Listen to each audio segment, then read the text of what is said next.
आदरणीय मेरे प्रिय दोस्तों और भक्तों, क्या आप जानते हैं कि कामधेनु व्रत जो है वो कब तक चलता है? आइए मैं आपको बताता हूँ। दोस्तों, यह कामधेनु व्रत कार्तिक कृष्ण एकादशी से कार्तिक कृष्ण अमावस्या तक चलता है।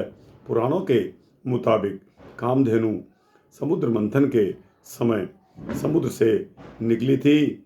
दोस्तों, इस व्रत में 5 दिन तक गौ पूजा का विधान है। वैसे ये पाँचों दिन विष्णु लक्ष्मी यानी कि लक्ष्मी नारायण की पूजा के होते हैं।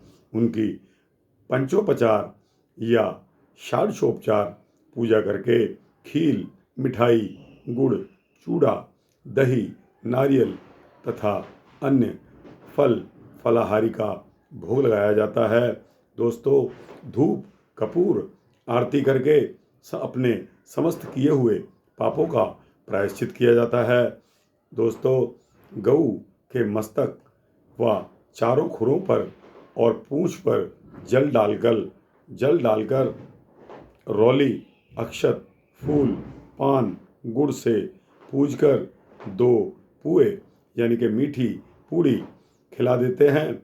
सींग पर कलावा बांध दिया जाता है। आरती करके दक्षिणा भी चढ़ाई जाती है। इसके अलावा यह पूजा स्त्री पुरुष सभी करते हैं। इसमें दिन में एक बार फलाहारी या अलोना भोजन किया जाता है। दोस्तों, जहाँ गायें मुश्किलों से मिलती हैं, वहाँ दीवार में गोबर से लीपकर एप्पन या गेरू से गऊ बना ली जाती है और सायंकाल वहाँ दीपक जला दिया जाता है। इसके पीछे जो कथा है उसके बारे में अब मैं आपको बताने जा रहा हूँ। दोस्तों, एक गरीब किसान था जिसके पास बहुत ही कम ज़मीन थी। वह दूसरों के खेतों में मजदूरी का काम भी करता था और थोड़ा बहुत अन्न अपने खेत में भी उगा लेता था। उसके पास सुंदर सफ़ेद रंग की एक गाय थी जिसे वह बहुत प्यार करता था, चाहता था। एक बार उसके यहाँ अकाल पड़ गया।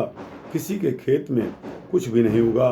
गांव के लोगों ने कोई न कोई इंतजाम कर लिया और बाहर चले गए, परंतु यह गरीब किसान गाय लेकर मजबूरी में कहाँ जाए। दोस्तों, ऐसे ही एक दिन जब वह गाय के लिए कुछ भी चारा नहीं ला सका तो उसके गले से लिपट कर कहा कि मैं तुम्हें खोल देता हूँ, तुम कहीं चली जाओ। गर्भवती गाय को मैं एक दिन भी खूंटे में बंधी भूखी खड़ी नहीं देखना चाहता। तुम स्वतंत्र हो, कहीं भी चली जाओ। जब मेरे दिन पलटे हुए तो मैं तुम्हें ढूंढ कर ले आऊँगा, कहकर किसान ने उसके गले की रस्सी खोल दी। दोस्तों, गाय धीरे धीरे चलती हुई एक बेर के पेड़ के पास पहुंची और थोड़ी जगह मांगी जहां वह बच्चे को जन्म दे सके। बेरी के पेड़ ने कहा, एक तो मेरे पास जगह बहुत कम है, इस पर भी बच्चे बेर खाने के लिए मुझ पर कंकड़ पत्थर फेंकते हैं, तो बताओ मैं आपको कैसे रखूँगा। दोस्तों, गाय ने शाप दे दिया, उनमें कांटे हो जाएं। गाय आगे चली और नीम के पेड़ के पास पहुंच गई। उससे भी शरण मांगी, उसने भी मना कर दिया। गऊ ने उसे भी शाप दे दिया कि तुम कड़वी हो जाओ। दोस्तों, अब गाय आगे चलते चलते एक बरगद के पेड़ के पास पहुंची और उससे भी यही सवाल किया कि मुझे थोड़ी जगह दे दो। उसने कहा, हाँ बहन, आ जाओ, ठहर जाओ, मेरे नीचे बहुत जगह है, पत्ते भी बहुत हैं, मैं गिरा दिया करूँगा जो तुम्हारे व तुम्हारे होने वाले बच्चे का पेट भर सकेंगे। दोस्तों, अब गाय वहाँ ठहर गई। उसके जब बच्चा हुआ और दोनों सुखपूर्वक रहने लगे, पेड़ बरगद का पत्ता गिरा देता, गाय बछड़ा उसे आनंद से खा लेते थे। कुछ दिन के बाद वर्षा हो गई, हल निकल पड़े, खेतों में जुताई होने लगी, घास पात भी धरती से ऊपर झांकने लगे। अब किसान अपनी गाय को याद करके ढूंढने निकल आया और कुछ दूर जाते जाते वह मिल ही गई। किसान ने बरगद के पेड़ का बहुत धन्यवाद अंकवार अंक मिलन भरा और कृपा के लिए ऋणी किया। दोस्तों, गाय ने भी उसे वरदान दिया कि तुम्हारी पूजा से महिलाएं सौभाग्यवती और पुत्रवती हो जाएंगी। किसान गौ बछड़े को लेकर खुशी खुशी अपने घर आ गया।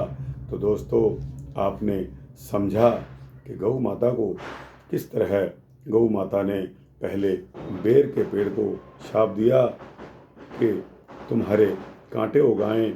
इसके पश्चात गौ माता ने नीम को शाप दिया, क्योंकि उसने भी स्थान देने से मना कर दिया कि तुम कड़वे हो जाओ।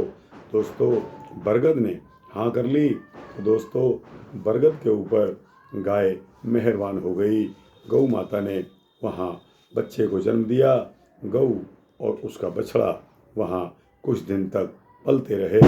दोस्तों, इस तरह गाय ने वरदान दिया कि तुम्हारी पूजा से महिलाएं सौभाग्यवती और पुत्रवती होंगी।